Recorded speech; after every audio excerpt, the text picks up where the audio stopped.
초보 때 사실 저도 되게 불안하고 위험하다 생각하고 막 이런 것들 많았는데 사실 초보 때는요, 잘 안 당합니다. 예, 오히려 초보자가 많이 당할 것 같죠? 잘 안 당해요. 왜요? 불안하고 무섭고, 왜냐면 이게 법적인 거고 한두 푼이 아니잖아요. 이걸 선뜻 입찰을 못 들어가겠어. 예, 여러분들 그런 마음 갖고 계신 분들 많죠. 저도 옛날에 시작할 때 진짜 그랬던 것 같아요.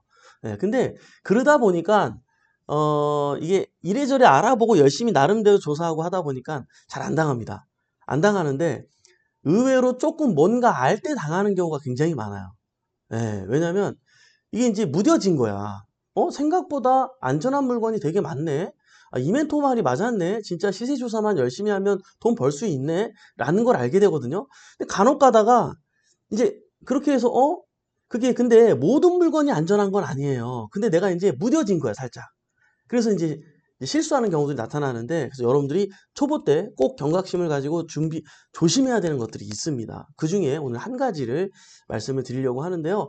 요게 그런 것 같아요. 우리가 운전도 마찬가지죠. 처음에 운전 막 긴장하면서 떨면서 운전할 때는 사고가 나요, 안 나요? 안 나. 음, 안 나고 사고가 난다 해도 살짝 키스 정도? 예, 그냥 범퍼가 살짝 닿은 정도? 예, 근데 어때요? 이제 뭘 좀 알고 한 손 팔 올리고 이제 요 정도 요렇게 오빠 오빠 오빠 돈 많아? 오빠 갑자기 생각나네. 어쨌든 팔 하나 올리고 다리 하나 이제 걸치고 이제 한 발로 왔다 요래 이제 요럴 때 사고 나잖아요, 여러분. 예. 뭔 말인지 알죠, 여러분? 그쵸? 오빠 오빠 갑자기 이거 생각이 제가 까불었네. 또. 자, 어쨌든 어디까지 했어? 예. 그래서 여러분 실수할 수 있는 것들 중에 한 가지 말씀드릴게요. 여러분이 아마 상상도 못했을 거예요. 상상도 못했을 거예요. 오늘 굉장히 임팩트 있는데요. 자, 그러면 이렇게 보시면서 말씀 나눌게요. 잠시만요. 자, 예, 사건 번호는 2020 타경 109892번인데요. 예, 쌍문동에 나왔던 물건인데 다행히 이게 취하가 됐습니다. 취하가 되지 않았다면 아마 많은 분들이 피해를 입었을 거예요. 예, 이게 어떤 물건이냐면요. 자, 한번 보세요. 어, 여러분 어때요? 2005년도 말소기준 권리가 2005년도 9월 달이에요. 그죠? 그리고요. 전입신고는 2017년도 2월 달에 했어요. 이거 대항력 있는 임차인이에요? 대항력 없는 임차인이에요? 대항력이 있는 임차인이죠. 아, 없는 임차인이죠. 그죠? 여기도 없음이라고 써 있네요. 그죠? 보증금은 미상이야. 뭐 보증금이 미상이든 100억이든 낙찰자는 신경 쓸 필요가 있어요? 없어요? 없죠. 근데 이거 들어가면 안 돼요. 자, 왜 그런지 보세요. 자, 이거는 여기 보면은 말소기준 권리 어때요? 2005년도 9월 16일 날 8천만 원 해가지고 근저당권 설정으로 해서 말소기준 권리가 분명히 명확하게 나와 있습니다. 이 밑으로는 소멸이 된다고도 분명히 되어 있고요. 그죠? 그리고 뭔지 모르겠지만 이분이 어떤 사연이신지는 모르겠지만 뭐 사업을 하시는 분 같기도 하고 중소기업 여신관리부 뭐 12억도 있고 뭐 많습니다. 가압류 들어온 것도 굉장히 많고요. 예, 이래저래 많이 이제 여러 가지 어려운 여건하에 있는데, 자, 이거를 보실게요. 보세요. 뭘 봐야 돼요? 우리는 항상 권리 분석의 마지막은 뭘 봐야 된다 그랬어요? 매각 물건 명세서를 봐야 된다 그랬죠? 그래서 매각 물건 명세서를 열었더니, 여러분, 뭐가 다르죠? 지금, 자, 경매 권리 이외에 신경 써야 되는 권리가 있으면 이 매각 물건 명세서에 써놓는다 그랬어요. 그런 것들이 어디 써 있어요? 이 비고란에 써 있기도 하고요. 또 여기 첫 번째, 두 번째, 세 번째 이 란에 적어 놓는다고 했어요.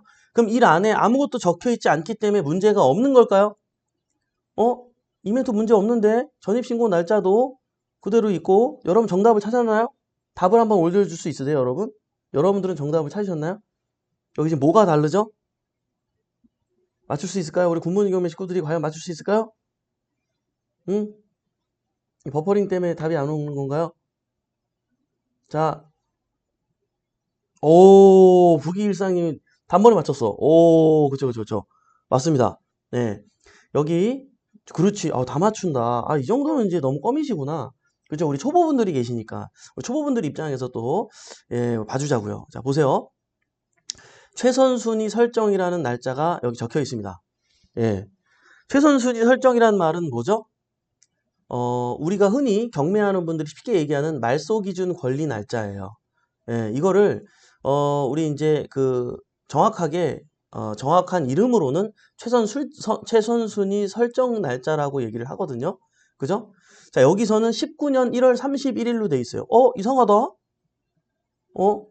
분명히 이멘토 네가 그랬잖아. 말소 기준 권리는 근저가압 정경담이라고 근저당, 저당, 가압류, 압류, 말소 기준 권리, 경매 개시 결정 등기, 예, 담보가 등기, 이런 거 이외에는 이런 거는 다 최선 순위 설정, 말소 기준 권리가 될 수 있다 그랬잖아. 이건 뭐야? 왜 말이 다르네? 그죠? 말이 달라요. 말이 다릅니다. 2005년 9월 16일. 자, 이렇게 날짜가 있어요. 분명히 근저당 설정이고요. 그죠? 자, 이게 있는데 어떻게 19년도에 이 근저당 설정이 말소 기준 권리가 될 수 있을까? 일단 정답부터 말씀드릴게요.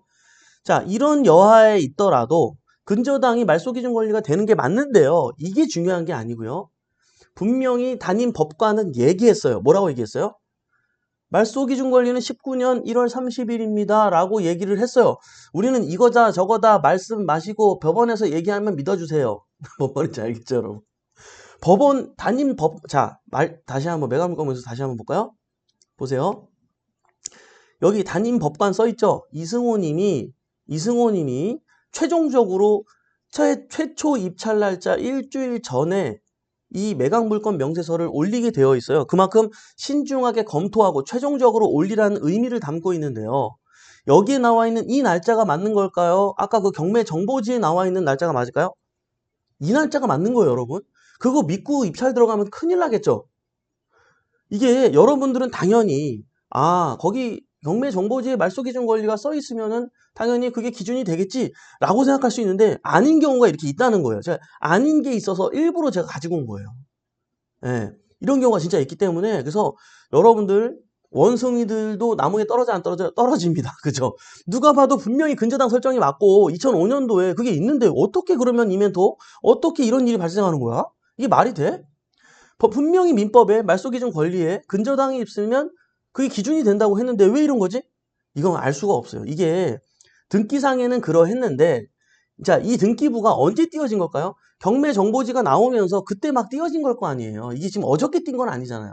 그럼 그 사이에 아마 이 이제 어떤 대위 변제를 했다든지 그게 무슨 말이에요? 어떤 본인의 어떤 지위를 바꾸기 위해서 얼마 안 되니까 그 말소 기준 권리를 대신 갚아주고 해결해 버린 거예요. 그래서 가망성이 높아요. 이건 조사를 내가 안 해봤기 때문에 모르겠지만 아마 이 사건은 그랬을 가망성이 높아요. 왜요? 보실래요? 다시 한번.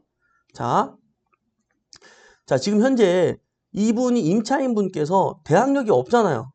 그죠? 근데 이 금액을 해결하게 되면 앞에 있는 이 기준들을 말소가 될 수 있을 만한 이 기준들을 해결하게 되면 대항력이 생기겠죠?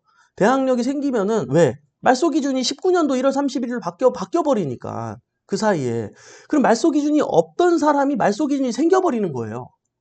이해되시나요? 여러분이라면 여러분들도 경매를 당하면 당황하지 말고 이런 부분들을 찾아봐야 돼요. 이런 부분들을 찾아봐야 돼. 이해되세요? 자, 봐봐요.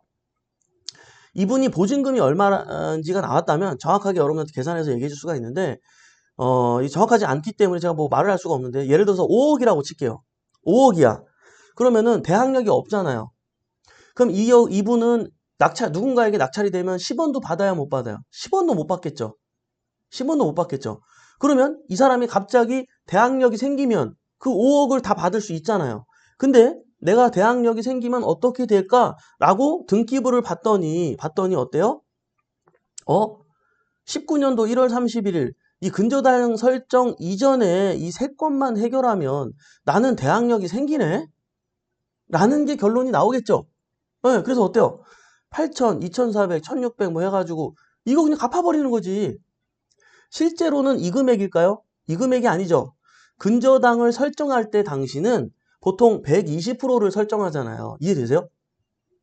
자, 그럼 실질적으로는 8,000이 아니라 한 7,000, 이것도 한 2,000, 이것도 1,000 얼마. 예를 들어서 이거 합쳐봐야 한 1억 1,000만 원일 거란 말이에요. 차라리 내가 이럴 때는 임차인이 아주 똑똑한 거죠. 1억 1천만 원을 줘버리고, 1억 1천만 원을 줘버리고, 내가 대항력을 인정받는 게 내가 나머지 3억 9천만 원을 지킬 수 있는 좋은 전략이겠죠. 이해되시나요? 그러니까 이런 상황도 벌어질 수가 있기 때문에 우리 입장에서는 이런 경매 정보지에 나오는 이 내용을 끝까지 믿고 그냥 들어가면 안 된다는 거예요. 이해되시죠? 자, 그러니까 이게 여러분 제가 이거 어디까지나 이거는 제 유추예요. 이 사건이 이렇다는 게 아니에요. 근데 충분히 그런 요지가 가능성이 있기 때문에 말씀을 드리는 거예요. 이해되시죠? 자, 그러면 보세요. 그런 연유에 의해서 아마 이게 말소 기준 권리가 19년 1월 31일로 인정했을 가능성이 높다는 거죠. 그러니까 항상 여러분들이 경매 정보지를 믿으면 안 됩니다. 제가 다시 한번 보여드릴게요. 경매 정보지는요, 대한민국에 있는 모든 사이트가 동일하게 이게 표시가 돼 있어요. 뭐라고 돼 있어요? 맨 밑에 가보면 뭐라 그래요? 본 정보는 대법원 경매 정보 및 감정평가서 기타 공보상의 내용을 기초로 하여 제공되는 정보입니다. 입력 착오 및 기타 내용의 변경으로 사실과 다를 수 있으니 법원 공부를 재확인 후 입찰하시기 바랍니다. 예, 옥션은 면책 조건을 정보로 제공합니다. 면책 조건으로 정보를 제공합니다라고 이 글귀는요, 모든 경매 정보 사이트에 다 나와 있어요. 예, 뭐 100몇십만 원짜리부터 뭐 무료 사이트 많잖아요, 여러분. 예, 다 나와 있어요. 그러니까 항상 여러분들 이거 조심하셔야 돼. 이거는요, 원송이들도 나무에 떨어지는 사건이에요. 사실 경매 초보만 볼 게 아니라 실력자도 봐야 돼요. 예, 실력자도 봐야 돼. 예. 왜요? 이게 이제 당연히 뭐 이거 생각도 안 하는 거예요. 왜냐면 이런 일이 잘 없거든요. 이런 임차인들이 이렇게까지 해가지고 이거를 이렇게 해서 본인의 지위를 대학력이 없던 사람도 대학력이 있게 해가지고 뭐 이렇게 해야 된다는 거 모른다고. 여러분들이 이거 만약에 이게 취하되지 않았다면 합리적인 가격으로 만약에 내려왔다면 모르는 사람들은 이거 입찰 들어왔다니까. 네, 대학력이 없으니까. 근데 낙찰받았던 이 사람 대학력이 있어 없어? 매각물권 명세서에서 19년도면 이분은 17년도 전입이니까 대학력이 있는 거죠. 대박인 거죠. 내가 무조건 100% 인수해야 돼요. 배당 요구도 안 했잖아, 이 사람이. 무조건 100% 인수사항인 거예요. 그죠? 되게 굉장히 위험했죠, 사실은. 취하가 됐기 때문에 그나마 이게 이제 많은 분들이 피해를 보지 않고 끝난 것 같은데요. 보통 이게 취하가 안 됐다면 제 생각에는 예, 이거 그냥 뭐 10% 보증금 날라가는, 그럼 예를 들어서 이제 4억 1천만 원에 입찰 들어왔으면 이제 어떻게 되는 거예요? 4,100만 원 날라가는 거예요, 10% 보증금. 잔금 납부를 할 수가 없죠. 4,100만 원 그냥 날라가는 거예요. 누군가는 날라갔다고. 예, 그래서 여러분들 특히 초보 때는요, 여러분 진짜 조심하셔야 돼요. 이게 차라리 어디에 적을 두고 저희 같은 학원 같은 곳에 꼭 저희 학원이 아니라도 여러분들이 적을 두고 이렇게 하셔야 이 4,100만 원을 날릴 기회를 안 날리는 거 아니에요. 한 번이라도 안전하게 같이 점검받고 들어가면 얼마나 좋습니까? 안 그래요? 응? 이런 것들, 또 무심코 이렇게 이런 것들 그냥 막 여러분 하다가 당하는 경우들이 있는데 조심하셔야 됩니다. 저희는 경매 사건을 보다 보면 제가 옛날부터 지금까지 항상 초보자들이 실수하는 거 베스트 5라 그래야 될까? 그 있어 항상. 뭐예요? 동그라미 하나 더 쓰는 거. 그 항상 나와. 그리고 대학력 유무관계를 파악하지 못해가지고 지금 입찰 들어가면 안 되는데 지금 입찰 들어가는 경우. 근데 어떤 경우냐면 배당 요구를 했는데 배당 요구 종기일 이후에 해서 만약에 여기 1월 14일까지라고 써 있잖아요. 21년. 배당 요구를 21년 1월 15일 날 했어. 그러면 안 한 거랑 똑같은 거잖아. 100% 인수 상황이잖아요, 낙찰자가. 예. 근데 당연히 배당 요구했으니까 받아간다. 그것도 사실 날짜만 정확하게 보면 모르겠는데 이게 어느 날 갑자기 나도 모르게 술렁술렁 보게 된다니까요. 여러분들이 어느 정도 이제 실력이 배워지는 실력이 되면, 배워서 실력이 좀 어느 정도 올라오다 보면, 제가 얘기했잖아요, 아까. 운전을 할 때도 여러분 다 그 경험 있죠? 초보 때 사고 나 안 나? 진짜 안 나잖아요. 사고 나도 경미하게 나잖아. 근데 어느 정도 타다 보면 이제 한번 사고 나면 그때부터 이제 긴장하고 조심하고 그때부터 진짜 실력자가 되는 거죠. 그때부터. 예, 왜? 이제 긴장하고 타기 시작하면서 어떨 땐 내가 긴장해야 되고 어떨 땐 내가 이제 운전을 잘할 수 있고 이거에 대한 이제 경험에서 나오는 여러분들의 어떤 이제 노하우가 생기다 보니까 진짜 안전한 운전을 할 수 있게 되잖아요. 제 말에 공감하시죠, 여러분? 운전도 이러합니다. 그러면 우리가 살다가 여러 가지 시련이 있고 요렇게 많은 이런 거 만나가지고 보증금 한번 미납했다고 떠날 게 아니라 그런 시련을 겪은 사람들은요, 그 이후에 더 긴장을 하기 때문에 그 부분에 대해서는 더 이상 실수하지 않고 더 잘할 수 있단 말이에요. 네. 그죠? 여러분들 찾아오는 이런 사고들, 시련들, 다 뭐다? 여러분들 훗날에 고수로 가게 하기 위한 중요한 단계이다 라는 것을 잊지 말고 오늘도 여러분들 혹시 이런 경우 때문에 실수하는 분들 많이 계실 것 같은데 왜냐면 많습니다. 저희도 상담하다 보면 아우 제가 그냥 학원 다닐 걸 그랬어요. 아우 내가 이거 잘 몰라가지고 그냥 유튜브 보고 공부해가지고 했는데 이거 어떻게 불허가 신청해가지고 돈 돌려받을 수 있을까요? 이렇게 하면서 오시는 분들 의외로 많거든요. 예, 각별히 초보자분들 특히 주의하시기 바라고요. 우리 고수분들도 이런 사건 가지고 원숭이도 나무에 떨어지는 경우들 많으니까 주의하시기 바랍니다. 자, 그리고요. 다시 한번 말씀드리지만 여러분들 만약에 여러분이 임차인이야. 예. 그리고 대항력이 있어요. 그리고 경매들을 당했어요. 그럼 좋은 거예요, 나쁜 거예요? 좋은 거야. 무지무지하게 행복한 거예요. 경매를 당하면 어머 감사합니다 하나님 그래야 돼요 진짜 여러분. 왜? 왜? 예? 대항력이 있을 때 얘기하는 거예요. 예. 왜요? 지금 여기 나온 것처럼 내가 보증금이 얼마인지 얘기 안 하면 되잖아. 그럼 이거 알아낸 사람만 들어오잖아요. 예? 알아낸 사람만 들어오잖아. 그럼 나 말 안 하면 되잖아. 예를 들어서 집값이 3억이야. 나 근데 1억 5천에 전세 주고 있었어. 아니면 내가 5천에 50에 월세 주고 있었어. 응? 그럼 내가 얘기하면 돼, 안 돼? 얘기하지 마. 그럼 얼마인지 알아야 들어오지, 사람들이. 대항력이 있으니까. 그죠? 그럼 어떻게 하면 돼? 내가 나중에 낙찰 받으면 되지. 그럼 내가 나 혼자 이 집을 싸게 살 수 있는 거잖아. 자, 경매당하면 당황하지 말고, 잘 된 거예요? 잘못된 거예요? 잘 된 거야. 주변에서 경매당했다 그러면, 어머, 너 어떡하니? 이게 아니야. 몰라서 그러는 거야. 몰라서 어떡하니? 그러는 거야. 어? 알겠죠? 그죠? 자, 이제는 경매당하면은 행복한 거다, 불행한 거다, 행복한 거다. 근데 이게 알아야 행복하다고 알아야. 그죠? 제가 지금 얘기하는 것도 무슨 말인지 잘 못 알아듣겠다. 그럴 수 있거든요? 경매 초보자분들 특히. 예. 그러면 어떻게 하면 돼? 그냥 묻지도 따지지도 말고 그냥 굿모닝 경매만 쭉 그냥 보면 어떨 땐 이해되고 어떨 땐 이해 안 되고 그냥 그러다 보면 나도 모르게 가랑비 옷 젖듯이 그냥 쓱 들어온다고 그냥. 예? 그래, 안 그래요? 뭔 말인지 알 것 같아요? 모르면 어쩔 수 없고, 그죠? 몰라도 괜찮아요. 저도 처음에 몰랐어요. 뭔 말인지 하나도 몰랐어요. 다 생소하잖아. 용어들이 생소하잖아. 나도 그랬어요, 여러분. 그래요. 오늘 초보자분들이 주의해야 되는 거, 사건 아주 그냥 제대로 눈에 띄는 게 보여가지고 여러분들한테 교육용으로 좀 알려주려고 갖고 왔고요. 도움이 됐으면 하는 바람입니다. 인사 나누면서 마무리하도록 할게요. 잠시만요. 자, 네, 참. 네, 보라빛 미소님, 매각 물건 명세서, 재산 명세서 꼭꼭 확인해야겠어요. 그럼요. 서양님 열심히 공부하고 있어요. 화이팅 합시다. 네, 리치월드님 이래서 굿모닝 경매를 매일매일 하는 이유가 있었네요. 감사합니다. 우리 경매사역꾼님 많은 분들 인사를 주셨고요. 네, 제이스케님 아는 길도 물어서 가고 돌다리도 두드려 보고 건너라. 멘토님 점검이 꼭 필요. 그럼요. 네, 행복한 똑똑한 임차인이네요. 둥이 언니님 네, 마지막까지 매각 물건에서 꼭 확인해야겠어요. 생각만 해도 아찔해요. 그럼요. 손일레님 권리 분석의 기초인 매각 물건 명세서의 중요점을 다시 한번 알려주셔서 감사합니다. 집중! 그쵸? 네. 아이마미님, 사고 치기 전에 멘토님 만나기. 그러니까요.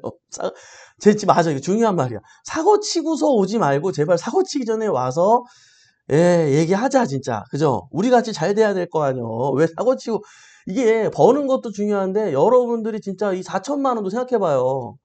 진짜 나도 생각난다니까. 1년에 1,000만 원 모으기도 힘들었다니까. 저 직장 생활할 때 진짜 솔직하게. 예. 그 4천만 원 몇 년 동안 모은 돈이겠어요. 그거 그렇게 쉽게 날려야 쓰겠어요? 그죠? 그래 안 그래요? 그죠? 클라우드님 등기 비고란에 확정 채권 양도전이라고 써 있는데 이거 무슨 의미인가요? 이게 이제 원래 하나은행 거였는데 이거를 이제 채권이 이제 넘어간 거죠. 예, 그런 상황이라고 보시면 됩니다. 요렇게 해가지고 무슨 대부업체가 껴있고 이런 경우 굉장히 많이 봤죠? 예, 그래서 여러분 아마 오해하실 거예요. 초보자분들은. 이 사람은 집을 살 때 왜 대부업체다 돈을 빌렸지? 이렇게 생각할 수 있는데 그게 아니고 은행에서 이제 돈을 빌린 게 맞는데 은행에서 오래 안 갖고 있으려고 그래요. 좋은 채권이면 오래 갖고 있고요. 부실 채권이면 오래 안 갖고 있어요. 예, 오래 갖고 있는 것 자체가 리스크예요. 은행 입장에선. 왜? 그 자금을 빨리 조금이라도 건진 다음에 회전시키는 게 은행은 훨씬 더 큰 돈을 벌거든요. 시스템이 돼 있기 때문에. 그래서 은행 입장에서는 현명한 방법으로 그렇게 양도합니다. 채권 자체를. 그래서 엠페리라고 해서 부실 채권을 사는 대부업체들이 있죠. 어쨌든 그런 시스템이라고 보시면 됩니다. 그래요. 예. 부기길상님 맞는 말씀입니다. 언젠가부터 술렁술렁 보게 되어 자나깨나 주심. 맞습니다. 네, 별진이 와 무서워라. 멘토님들한테 꼭 물어보고 해야겠어요. 멘토님 제가 든든합니다. 아 감사합니다. 네, 여러분 또 많은 분들이 또 예, 여러 가지 이야기를 주셨네요. 그렇습니다. 아, 많은 항상 한결같이 또 인사 주시고 우리 왕언니, 태희 언니 그냥 빠짐없이 인사 주시느라고 그냥 2번이나 달랐어. 아, 예. 그래요, 여러분들. 아, 예, 좋습니다. 네, 오늘도 이렇게 유한한 인생에서 소중한 시간을 함께 해주신 여러분 대단히 감사합니다. 매일 아침에 행복한 부자가 되고 싶다면 굿모닝 경매 함께 하시죠. 저는 또 내일 아침에 활기찬 모습으로 내일은 또 3일절이네요. 예, 내일은 휴방하고요. 목요일에 또 찾아뵙도록 하겠습니다. 예, 지금까지 배포옵션의 이성재 멘토였습니다. 우리 같이 잘 됩시다. 화이팅!